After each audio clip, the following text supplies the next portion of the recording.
你有没有发现，从椅子上站起来，现在变得比以前困难了？穿裤子的时候，单脚站不稳；走出房间时，脚步有点飘；弯腰捡东西时，总觉得会失去平衡。这些看似简单的动作，不知何时开始变得这么吃力。很多人以为这是年纪大了，身体自然会变弱，但事实并非如此。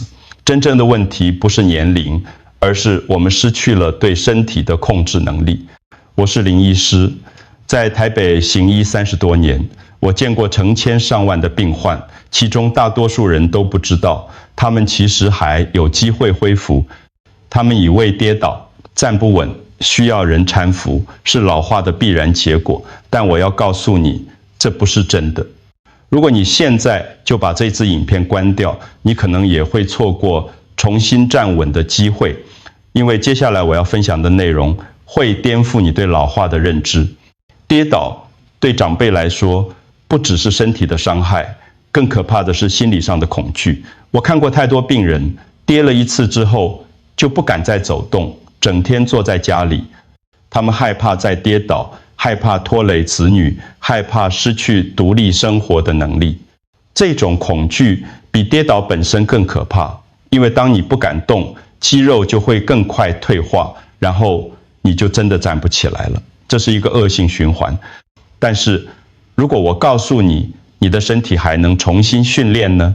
如果我告诉你，只要每天15分钟用一张椅子就能找回平衡感，重新掌控身体呢？这不是奇迹，这是科学，这是我在台北这些年来帮助无数长辈重新站起来的方法。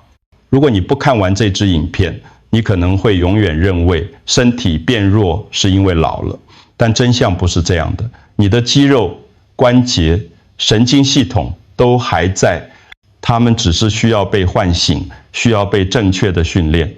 跌倒是失去控制的象徵，但你的身体是可以重新学习控制的。接下来我会用最简单的方式带你一步一步找回这个能力。别急着关掉影片，给自己这个机会，也给你的家人一个不用担心你的理由。别忘了订阅频道并开启小铃铛，接收我们最好的健康建议。我想知道你是否正在认真观看这支影片。如果你觉得这些内容有帮助，请在留言区输入数字1。如果没有，请输入数字0。让我跟你分享一个真实的故事。刘阿姨65岁，住在新竹。有一天，她在厨房煮汤的时候跌倒了，那一跌让她的世界整个改变。她没有骨折，但是从那天起，她再也不敢自己站起来。每次要起身，她都会紧紧抓着桌子，心脏砰砰跳。她的女儿带她来看我，刘阿姨说：“林医师，我是不是老了？没救了？”我看着她的眼睛说：“刘阿姨，你不是没救，你只是需要重新训练你的身体。”我没有要求她做什么高难度的运动，我没有叫她去健身房，我只给了她一张稳固的椅子和一个简单的训练计划，每天15分钟。为什么只需要椅子？因为平衡能力不是靠跑步或游泳练出来的，平衡能力是肌肉、关节、神经系统三者的协调。当这三者能够重新连结，你就能重新站稳。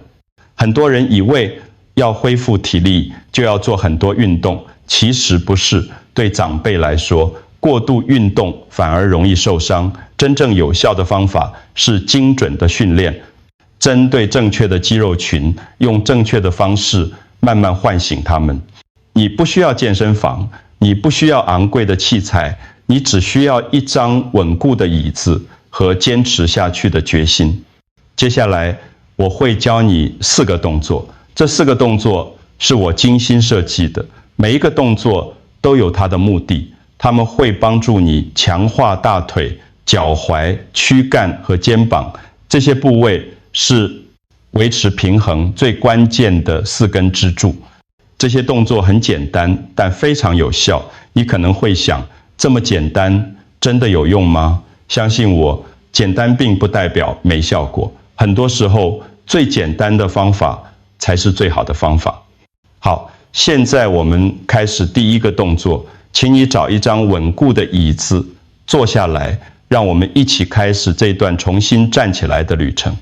第一个动作叫做坐姿抬腿运动，这个动作是整个训练计划的基础。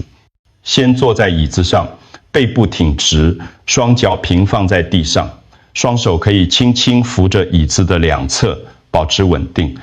现在慢慢抬起你的右脚，让小腿伸直，直到整条腿与地面平行。注意脚尖要往上勾，不要往下垂。在这个位置停住，深呼吸一次，然后慢慢放下。做完右脚换左脚一样的动作，抬起，停住，呼吸，放下。每一边做10次，不要急，每一次都要确实做到位。为什么这个动作这么重要？让我用一个比喻来解释。你的大腿前侧肌肉就像汽车的刹车，当你要站起来、要爬楼梯、要停下脚步的时候，都是靠这块肌肉在控制。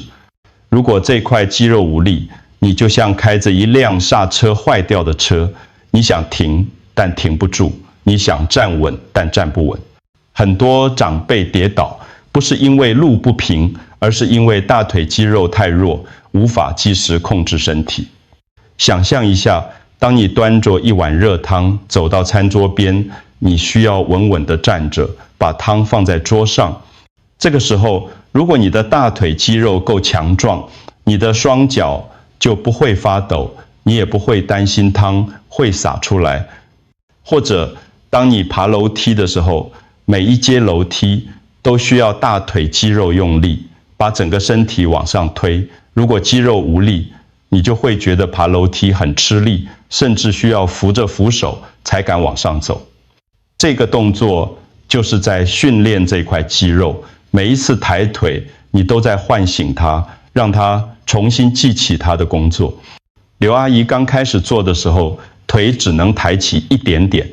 她说：“林医师，我做不到。”我跟她说：“没关系，今天能抬多高就抬多高，明天再试主多抬一点点。2个星期后，刘阿姨已经可以把腿抬到水平了。她很开心地跟我说：“林医师，我现在站起来不用扶桌子了。”这就是肌肉训练的神奇之处。你不需要一次就做到完美，你只需要每天进步一点点。当大腿肌肉够强壮，你就能重新掌控自己的身体。你不再需要抓着扶手才敢站起来，你可以自己稳稳地站起来，走到你想去的地方。这是重新获得独立的第一步。第2个动作叫做脚踝帮浦运动。这个动作看起来很简单，但作用非常大。一样坐在椅子上，背挺直。这次我们要专注在脚踝，把双脚放在地上，然后慢慢把脚尖往上勾，再往下压，就像你在踩油门和刹车一样，上勾下压，上勾下压，动作要慢，要有控制，每一次都要做到最大的幅度。做20次。为什么脚踝这么重要？因为脚踝是你身体的小指挥官，它负责微调你的平衡。当你站在不平的地面上，是脚踝在及时调整，让你不会跌倒。当你突然要停下脚步，也是脚踝在帮助你稳住重心。如果脚踝的灵活度不够，你的平衡感就会变差，走路的时候容易扭到脚，站久了脚踝会酸痛。更严重的是，你的反应速度会变慢，遇到突发状况时来不及调整，就容易跌倒。这个动作还有另一个好处，它能改善血液循环。很多长辈做久了，脚会肿会麻，这是因为血液循环不好。脚踝帮浦运动可以帮助血液回流，减少脚肿和抽筋的问题。在台湾，很多长辈早上喜欢去市场买菜，或是坐捷运公车出门，在出门之前做20次脚踝运动，让关节活动开来，走路会更轻松，也更安全。如果你想增加一点难度，可以试试看用脚趾在空中画字，画你的名字，或是画数字1到10，这样不止训练脚踝，还能训练大脑和脚的连结。这是一个很温和的动作，适合所有人，即使你现在脚踝很僵硬也没关系，慢慢做，不要勉强。每天做，你会发现脚踝越来越灵活，走路越来越轻松。记住，脚踝灵活，反应就快。当你能够快速调整平衡，就不容易跌倒。这是一个小小的动作，但它保护你的方式比你想象的还要多。第3个动作叫做坐姿躯干旋转，这个动作会让你真正理解，平衡不只靠腿，更要靠身体的核心。很多人以胃站不稳，是因为腿没力气。其实真正的控制中心是你的躯干、你的腰、你的背、你的腹部，这些部位连接住你的上半身和下半身。如果躯干不稳定，你整个人就会摇晃。现在坐在椅子上，背挺直，双手抱着一个轻的物品，可以是一瓶水或是一本书，把这个物品抱在胸前。接下来慢慢把上半身往右转，转到你能转的最大角度，停住，深呼吸，然后慢慢转回中间，再往左转，一样，停住，深呼吸。左右各做10次，动作要慢，要有控制，不要用甩的，要用肌肉的力量去控制旋转。为什么这个动作这么重要？因为它不只训练肌肉，更训练你的神经系统。每一次旋转，你的大脑都在接收讯号，我的身体现在在什么位置，我该如何保持平衡。这种训练叫做本体感觉训练，它帮助你的大脑和肌肉重新建立连结。当你的大脑能够清楚知道身体的位置，你就能更快反应，更稳地站着。想象一下，当你转身拿茶壶倒茶给孙子的时候，如果你的躯干够稳，你可以平稳地转身，不会晃动，茶也不会洒出来。或者当你在拥挤的公车上站着，公车突然刹车，如果你的核心肌肉够强壮，你可以快速调整身体，稳住重心，不会往前扑倒。这就是躯干稳定性的力量，它让你在动态的环境中依然能保持平衡。但是这里有一个重要的提醒，如果你有骨质疏松的问题，旋转的幅度不要太大，不要勉强自己转到极限，轻轻转就好。重点是让肌肉和神经系统习惯这个动作。刘阿姨一开始做这个动作的时候，觉得很奇怪。她说：“林医师，这样转来转去，真的有用吗？”我笑着说：“刘阿姨，你是2个星期再告诉我。”2个星期后，她说：“林医师，我现在走路的时候，感觉身体比较稳了，好像有一个看不见的力量在支撑着我。那就是核心肌肉的力量。当躯干稳定，你的头脑会更清晰，你的动作会更精准，你跌倒的风险会大大降低。这是找回平衡的关键一步。第4个动作叫做坐姿侧平举，这个动作会训练你的肩膀和上背，帮助你保持良好的姿势。坐在椅子上，背挺直，双手各拿一瓶水或是轻的哑铃，手臂自然垂在身体两侧。现在慢慢把双手往2边抬起，抬到与肩膀同高，停住，感觉肩膀的肌肉在用力，然后慢慢放下。做10次，记得动作要慢，要有控制，不要用甩的，要用肌肉的力量去抬起和放下。为什么肩膀的训练也很重要？因为肩膀的强度决定了你的姿势。很多长辈因为肩膀无力，上背会慢慢弯曲，变成驼背。驼背不只影响外观，更重要的是它会改变你的重心。当你驼背，你的重心会往前移，走路的时候就容易失去平衡，而且驼背会压迫到你的肺部，让你呼吸不顺，长时间久了，你会觉得容易疲倦，体力变差。这个动作可以帮助你强化肩膀和上背的肌肉，让你重新挺起胸膛，把重心拉回正确的位置。想象一下，当你要从高处的柜子里拿碗的时候，如果你的肩膀够强壮，你可以稳稳地伸手去拿，不会因为重心不稳而摇晃。或者当你提着菜篮走路的时候，强壮的肩膀可以帮助你保持身体的平衡，不会因为提重物而歪向一边。记住一个原则，不要急，要控制，慢慢抬起，慢慢放下。因为真正的力量不是来自于速度，而是来自于控制。当你能够完全控制每一个动作，你的肌肉才会真正变强。如果你只是快速的上下甩动，那只是在浪费时间，肌肉不会进步。很多人以为运动要做到很累才有效，其实不是。对长辈来说，精准和控制比强度更重要。把每一个动作做正确，比做很多次更有价值。肩膀就像门框，撑起你的身体。当肩膀强壮，你的姿势就会挺拔，你的平衡就会更好。这是恢复过程中很重要的一部分。好，我们已经完成了4个动作，让我们快速复习一下。第一个动作，坐姿抬腿，训练你的大腿肌肉，这是站起来和走路的基础。